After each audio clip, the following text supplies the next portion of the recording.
Le trac concerne tout le monde. Personne n'y échappe. Et comme disait la grande Sarah Bernard, si vous ne l'avez pas encore, ça viendra avec le talent. Vous ne savez plus quoi faire pour lutter contre le trac? Voici dans cette vidéo 4 méthodes reconnues et très efficaces pour réduire et maîtriser votre trac.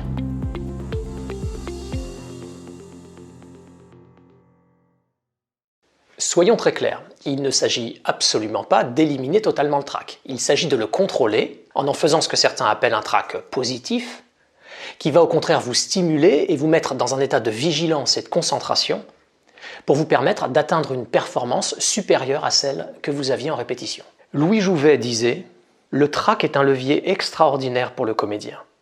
Il détermine une tension, un état physique, une contraction qui lui permettent tout de suite d'arriver au plan où est le personnage. » Alors c'est quoi le trac au juste? Eh bien c'est tout simplement une peur, un stress, ce que les spécialistes appellent une anxiété de performance, et qui survient quand on joue soit face à une seule personne, un directeur de casting ou lors d'une audition, et bien évidemment encore plus quand on joue face à tout un public.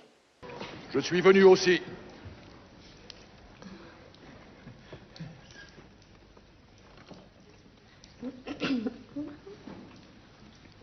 Vite que j'ai pu, mais avec cet orage. Vite que j'ai pu, mais avec cet orage, Alors on a peur de quoi exactement?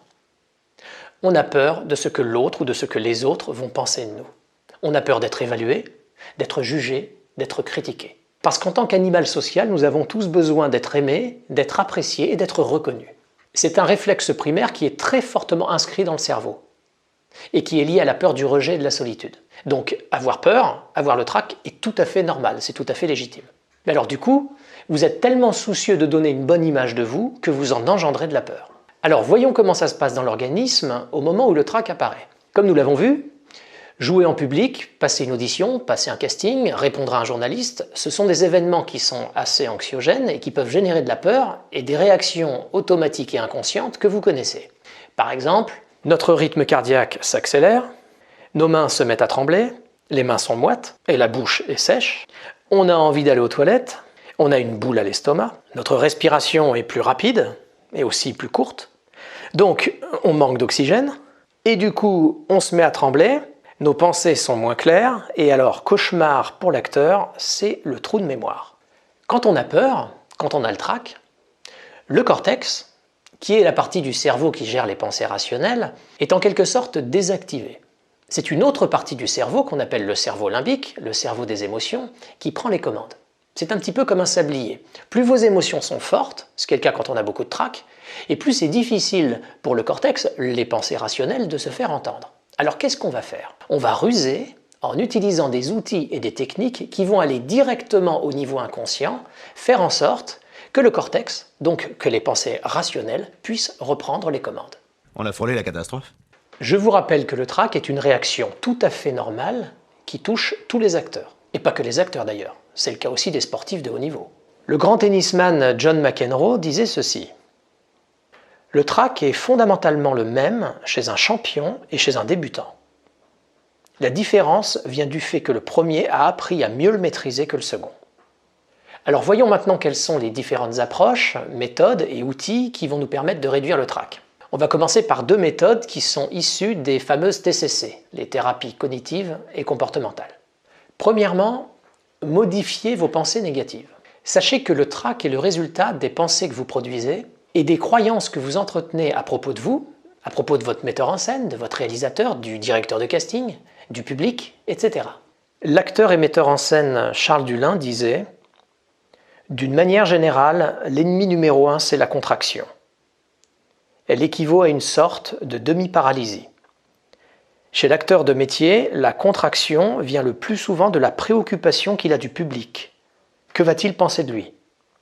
C'est en s'absorbant dans son jeu qu'il parviendra à se décontracter. » L'objectif est donc d'utiliser différents outils pour modifier vos pensées et vos croyances, on pourrait presque dire pour les reprogrammer.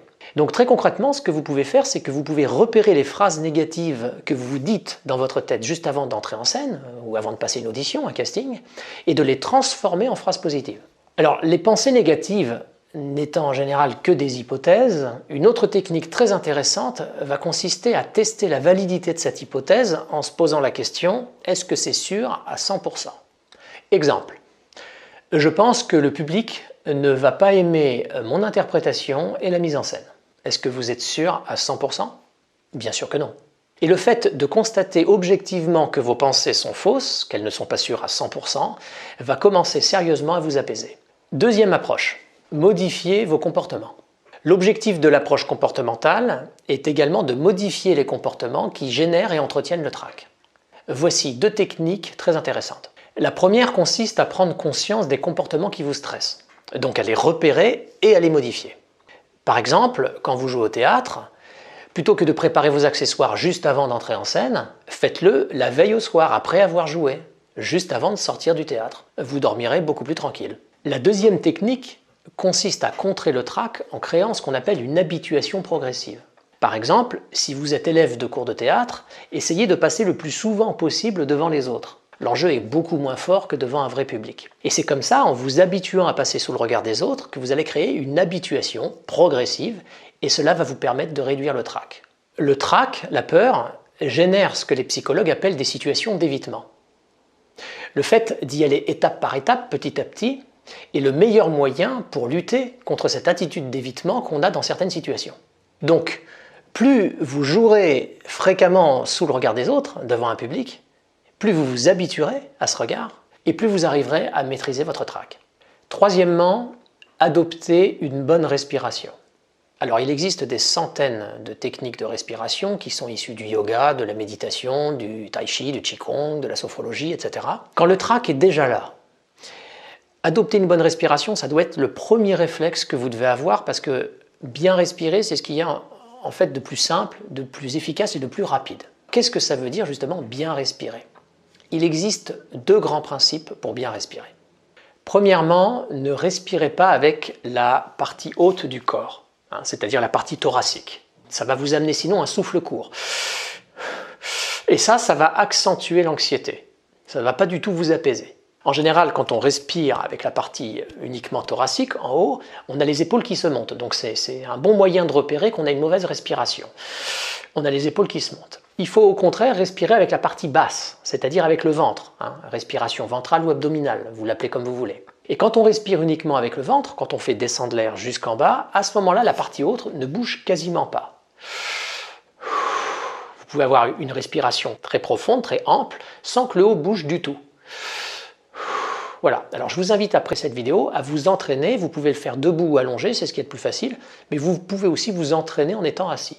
Premièrement, premier grand principe, on respire avec le ventre, si on peut dire ça comme ça, et non pas avec la partie haute du corps. Deuxièmement, sachez que l'inspiration a pour effet de vous stimuler, de vous tonifier et de vous tendre.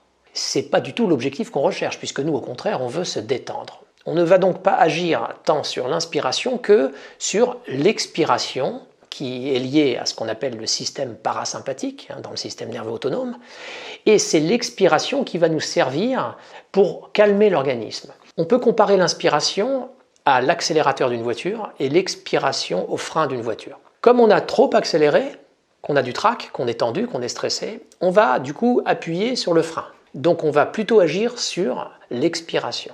Je vous propose donc très concrètement, par exemple, une respiration très simple qui consiste dans un premier temps à inspirer sur 4 secondes et à expirer par exemple sur 7 secondes.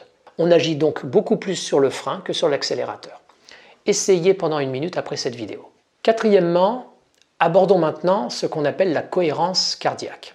C'est une technique qui est très prisée dans les milieux médicaux parce que son efficacité a été prouvée par de très nombreuses études scientifiques depuis plus d'une dizaine d'années. Le principe est simple, il s'agit de mettre en cohérence, en harmonie, la fréquence respiratoire et le rythme cardiaque. Concrètement, vous devez ralentir votre respiration jusqu'à obtenir une inspiration de 5 secondes et une expiration de 5 secondes. Cette fois-ci, l'accélérateur et le frein ont la même valeur, 5 secondes chacun. Et vous allez maintenir cet exercice pendant 5 minutes d'affilée. Les effets bénéfiques de relaxation et de détente vont perdurer pendant 4 heures. Aussi, moi je vous conseille de faire ça environ 1 heure avant d'entrer en scène ou de passer un casting ou une audition. Voilà, c'est très simple à faire. J'inspire sur 5 secondes et j'expire sur 5 secondes, tout ça pendant 5 minutes. Voilà, alors pour résumer les 4 méthodes qu'on a abordées dans cette vidéo, premièrement, modifiez toutes vos pensées négatives. Deuxièmement, pensez aussi à modifier les comportements que vous avez et qui sont générateurs de stress. Troisièmement, pensez à respirer par le ventre en étirant l'expiration. Et enfin, quatrième méthode, pratiquez la cohérence cardiaque. Je sais que maîtriser son trac est quelque chose de très important et surtout que ça concerne tous les acteurs. Nous avons abordé 4 approches dans cette vidéo. Sachez que j'ai fait une autre vidéo sur ce sujet et où vous pourrez découvrir d'autres outils et d'autres techniques. Voilà, c'est la fin de cette vidéo. Je vous remercie de m'avoir suivi jusqu'au bout. Si vous voulez m'encourager, vous pouvez liker, partager, commenter et aussi bien sûr vous abonner à la chaîne. Vous êtes également libre de recevoir plusieurs vidéos gratuites sur l'apprentissage du texte. Vous retrouverez un lien dans la description juste en dessous. Pour ma part, je vous dis à bientôt pour une nouvelle vidéo.